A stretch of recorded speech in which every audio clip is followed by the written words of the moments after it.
बिस्मिल्लाहिर्रहमानिर्रहीम। अस्सलामुअलैकुम। कैसे हैं आप सब? उम्मीद है आप सब खैरियत से होंगे। आज आपके लिए बहुत ही शानदार बीफ कीमा शिमला की रेसिपी लेकर आई हूँ। अगर आपको मेरी रेसिपी अच्छी लगी तो वीडियो को लाइक करना मत भूलिएगा और चैनल को भी सब्सक्राइब कर दीजिएगा अगर आप न्यू देखने वाले हैं।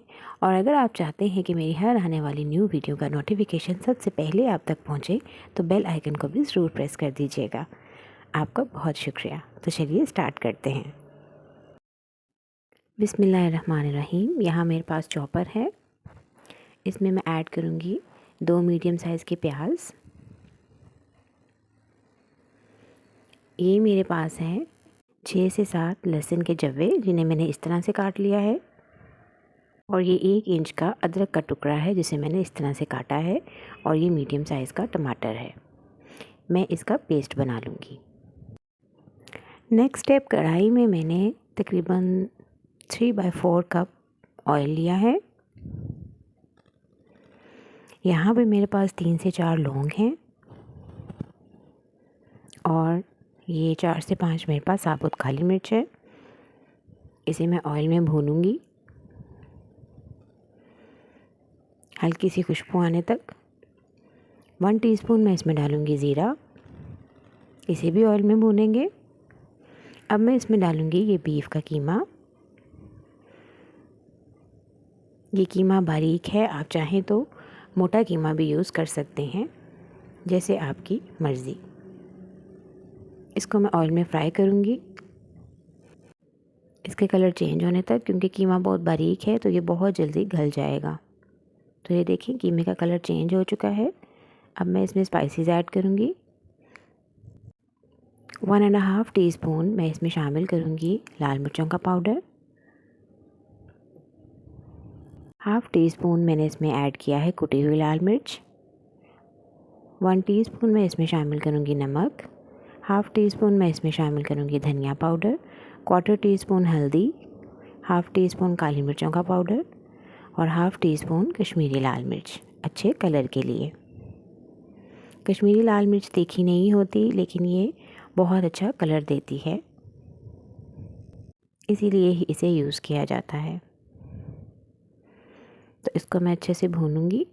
अब मैं इसमें डाल दूँगी जो मैंने पेस्ट बना के रखा था। अब पेस्ट के साथ मैं कीमा को अच्छी तरह से पकाऊंगी और इसे हम अच्छी तरह से भूनेंगे इस पेस्ट के साथ।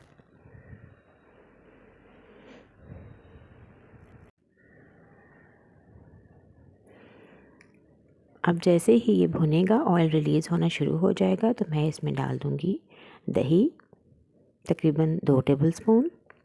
दही को हम जब भी शामिल करेंगे अच्छे से फेंट के किया करें, इस तरह दही का दाना नहीं बनता।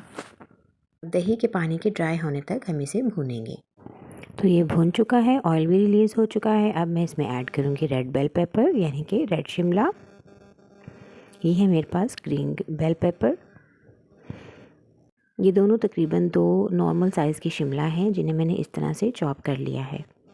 इन्हें मैं कीमे में डाल दूँगी और इसे हम अब कीमे के साथ भुनाई करेंगे। बहुत ज़्यादा हम इसे ओवर कुक नहीं करेंगे, क्योंकि हमने शिमला का क्रंच ख़त्म नहीं करना। अब मैं इसमें डालूँगी धनिया और ये हैं थोड़ी सी हरी मिर्च जो कि रेड हो गई हैं। अब हम इसे 5 मिनट के लिए दम पे रख देंगे। लो फ्लेम के ऊपर 5 मिनट पकाने के बाद तो ये देखें ये तकरीबन डन हो चुका है। इसमें से थोड़ा बहुत एक्सेस वाटर होगा, उसे आपने ड्राई कर लेना है ऑयल के रिलीज़ होने तक। अच्छी तरह से आप इसे भून लीजिएगा। तो ये भून चुका है, ऑयल रिलीज़ हो चुका है। तो अब हम इसे डिश आउट करेंगे। तो ये देखिए माशाल्लाह कितनी प्यारी इसकी लुक आई है। इसमें ग्रीन और रेड कलर कितना खूबसूरत लग रहा है माशाल्लाह। इन्हें मैंने सर्व किया है देगी राइस के साथ और रायते के साथ। आप चाहें तो इन्हें गार्लिक नान के साथ भी सर्व कर सकते हैं, वो डिपेंड करता है आपकी मर्ज़ी पे। अगर आपको मेरी रेसिपी अच्छी लगी है तो इसे फ्रेंड्स के साथ ज़रूर शेयर कीजिएगा। आपका बहुत शुक्रिया। अल्लाह ताला आपके रिस्क में इजाफ़ा फ़रमाए, अल्लाह ताला आपके रिस्क में खैर व बरकत अता फ़रमाए। इसके साथ ही मैं इजाज़त चाहूँगी। अल्लाह हाफ़िज़।